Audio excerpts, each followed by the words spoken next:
Well, hello there, my friends, and good morning on Friday, December 10th, 2021. Certainly an interesting time in the world and the financial markets because, as you can see here, we got the CPI government inflation number this morning, and inflation surged 6.8% in November. I've been wondering for months how long it would take to get over 6%, and sure enough, today was the day. Even faster than expected. Now, I'm not sure whose expectation that is, whether that was Jerome Powell or Jeff Curry, but the fastest rate since 1982, which for anyone who's new to this, start paying attention to these clues of what else happened in the 70s into the 80s that led that to be the case. Now, it's interesting here. They mentioned inflation 6.8%, although excluding food and energy, the CPI increased 4.9%. Both well over the Fed's 2% inflation mandate. Although this is a little unusual because the Fed always claims that excluding food and energy is the metric they use. Maybe they just want to show how fraudulent they actually are. But in my entire time on Wall Street and since then, it's usually the, as they call it, the core number is the one they put in the headline. And we'll call this my speculation. But as I read these headlines, and also study what the current proposed administration is doing.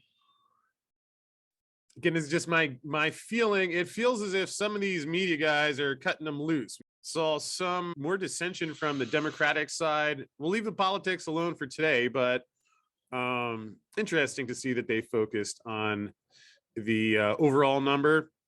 Surging prices for food and energy accounted for much of the gains. Fastest rate since 1982.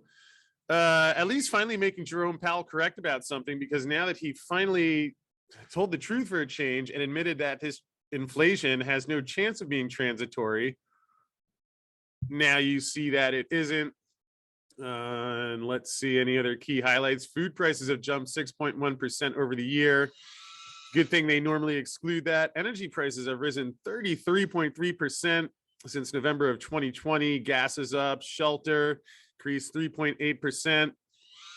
And when you think about all the money that's being printed, despite the claim, and I do expect they'll probably talk about raising interest rates, tapering faster. That's what I imagine they will sell next week. Obviously, they're still printing money. They're stealing money, printing money, front running the policies, all of the above. So just take what they say with a grain of salt, because again, whatever the Fed says next week, remember, this is the same guy that lied to your face all year long, telling you it was transitory. And I don't expect the lying to stop next week, but fortunately, you don't have to fall for these Wall Street tricks. As you can see here, a little bit of response in the silver market, where despite being half of its 1980 high and 2011 high, you see silver is still at $22. Let's call it 20 cents, up 19 cents on the day. We're pre-market here on December 10th, 8:14 Central Time. So market opening in 16 minutes. I'm wondering if we'll see some of these stocks really sell off throughout the day. The futures were up slightly, although it sure seems like they've been selling catastrophe and well, you don't have to sell it anymore. There they delivered. We'll see how the market responds to that. And when there's enough pressure that the bullion bankers just tap out.